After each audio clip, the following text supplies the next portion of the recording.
motors in the LXR. You got the YX 201cc. If you watched my last couple of videos on this build, you would know that I was either debating running the Daytona 190 or I was gonna actually build that into a 212cc and run that, since that's the engine that came in this bike. But I ended up going with the 201cc. So check out my last video on this build if you haven't seen it yet. I took this 160cc motor and turned it into a 201cc. I mainly chose to build this 201cc just because I've had good luck with the slow racer and it makes tons of power. And it's a little bit lighter than these Daytona engines that I have been running in the past. And like I said, the other one needed work. I worked with T-Bolt USA to get a good deal on all these parts, so that's why I figured I'd build this motor. You got the Elka shock. I updated that. That's pretty obvious. As you can see, that nice shiny piece in there. Definitely one of the best shocks, arguably the best shock that you can get for the pit bikes. So I'm excited to try that out. Usually I run the D&M shock. We went with new bar pad. I'm going to go with like a red, white, and blue theme on this thing. Did some new Renthal Kevlar grips. Running the same bars. I did a little Zeta cap and steer and stem nut. Did some relief valves for the forks. Obviously went with the red number plates. I think they look really good. In my last video I was talking about if I was going to leave it all black or what color to go with. I already have a couple bikes that I've done all black before, so I figured go with the red. I was talking about what tires to run and I ended up going with the MX53s. So I'm going to be tossing those on here in just a minute. MX53 front and rear. That's the size 9114. I wonder if I could have went with a wider rear 7117, since that 201 is going to have so much power. I'm going to get this rear wheel off, put the new tires on, see how it looks. So far it's coming together really good. I chose to run, I've already started the bike up and done a few heat cycles. I'll let you guys hear that here soon.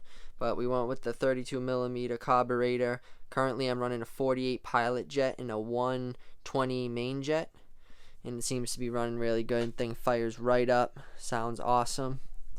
I still got to make a custom exhaust. This exhaust is actually off my slow racer. Fits good on the header because that's the V2 head and they run KLX port. So the header that comes with the Pitsterpro LXR is CRF bend and CRF port, so it doesn't work on that head. This is just a junk pipe that I've had laying around, so that was just to start it up. Got the new seat on the way, waiting for that to come in. But other than that, I'm really pumped on how it's turning out. I can't wait. I rebuilt the whole linkage. So these bikes, the claim to fame is having the linkage just like the big bike has the linkage. See that? That's got the linkage, and then we got the linkage here. So that's the claim to fame on these bikes. Supposed to be really good. So that's all rebuilt. I serviced that. Did a new shock. One of the fork seals was leaking, but I used the fork seal tool. It seemed to clean that up. It's not leaking anymore. Resealed pretty good. I'm going to go ahead and do the rear tire first, and then I'll go around and do this front wheel. And I don't know where to find these sprockets. I don't know if anybody watching might be able to tell me where to find these sprockets, but as you can see I wrote on here 39, so I want to try to go up to a 42, or even maybe in between. I'm thinking a 42 and a 45 might be best for this big wheel setup.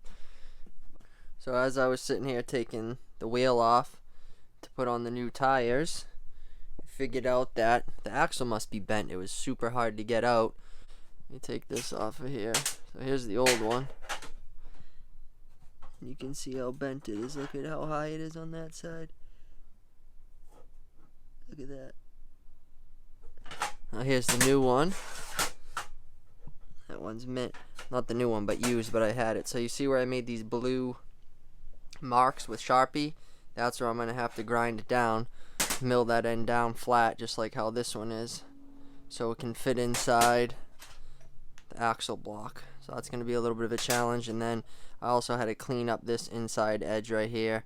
Someone must have over tightened the axle and then squeezed it into the bearing, but it wasn't sliding over properly, so I cleaned that up with this right here on the outside, and then to do the inside I use this tool right here. So let's go ahead and grind that thing down. Always something custom on these bikes that I'm building. Always something custom. Got that bolt all milled down, nice and square. So this piece should slide right over. To get that in there, boom, there it is. So that's going to be there, nice straight axle. I'll use some red and tacky, get that thing good and tacky, get these things all cleaned up. So I did away with the old bolts here. They're not that bad, I just don't like the nuts that are on the end right there. So we went with these ones right here, the nice BBR ones. I got those as a replacement. You can order those through BBR.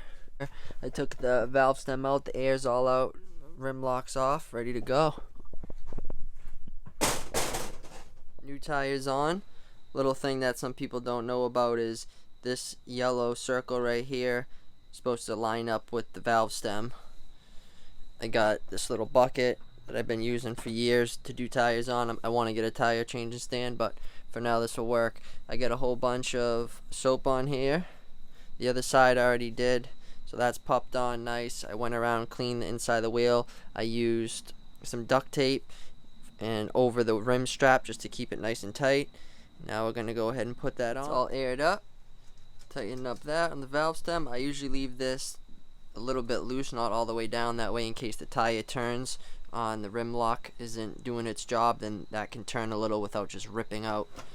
And we'll tighten up that, but the tire looks pretty beefy and pretty pumped. Can't wait to try this thing out. The other tire was shot. There we have it. Dunlop MX-53 is mounted. Looks nice on there. I'm pretty pumped with how it looks. Thought it was going to be a little small, and the width is perfect. I thought I might have wanted to go with the one size wider. I put the new BBR axle adjusters right there. Those things look nice. All greased up. Axle straight. Switched it out from the bent one. I was just checking out these hubs, and I'm like, damn, they're actually pretty good for a pit bike, you know, a China bike. Nice billet aluminum, anodized red, aluminum rim. They definitely don't make them like they used to back when they were producing these pit bikes. Now they're all just cheaply made with cheap parts. So my axle's nice and straight. Lube that thing up. Pretty surprised how light this piece of aluminum is too for the nut, the axle nut. All the other ones are stainless steel, way heavier. That's a nice little weight reduction because this bike's pretty heavy. Rear wheel looking good on there. Gonna get that front one thrown on now. We'll put this thing on the ground and see how it's sitting. There we have it. New MX-53s are mounted. Bike looks good. It's sitting nice. I can't wait to get some graphics on there soon. I got the Works connection piece coming in too. That thing's just sticking straight up in there. But the bike's looking good. I'm really pumped with how it came out. I wouldn't call it done just yet, but she's getting there. The exhaust that I've been using just to start it for now, but these exhausts, even this one here, is too small of a diameter for this big of an engine. With the 201cc, you really want a bigger diameter header all the way through. And on this intake, this is the TB Parts intake manifold, and I'm going to be doing a custom one eventually, but a better angle, and it's going to be bigger. So this is a 32mm carburetor. We're going to have it's going to be 32mm all the way through, and then whatever the port is on the head, I'm going to match that and then open that up a little bit too when I do the custom intake manifold, so it can flow to its true potential. I'm going to do a custom header with a custom muffler. I'm probably going to use the FMF that I have, and then do a custom intake, and then this thing should be really ripping to its full potential, because these things are just too corked up. Even the Daytona 190s are too corked up from the factory, meaning they don't flow good enough. Too much back pressure. We actually don't want a lot of back pressure on these modern 4-stroke engines with a lot of overlap. That's it for now. Still waiting on the seat. A couple other things that I told you guys about. Gonna do some work on the 450 here. Get ready to go ride 508 International tomorrow with my buddies.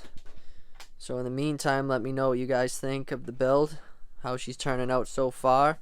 I need some ideas for graphics, what color backgrounds to do, and maybe like a title sponsor. I was thinking of doing Woody the Woodpecker on there, but everybody kind of does that. So give me some ideas in the comments, guys. Don't forget, if you like this video, give it a thumbs up.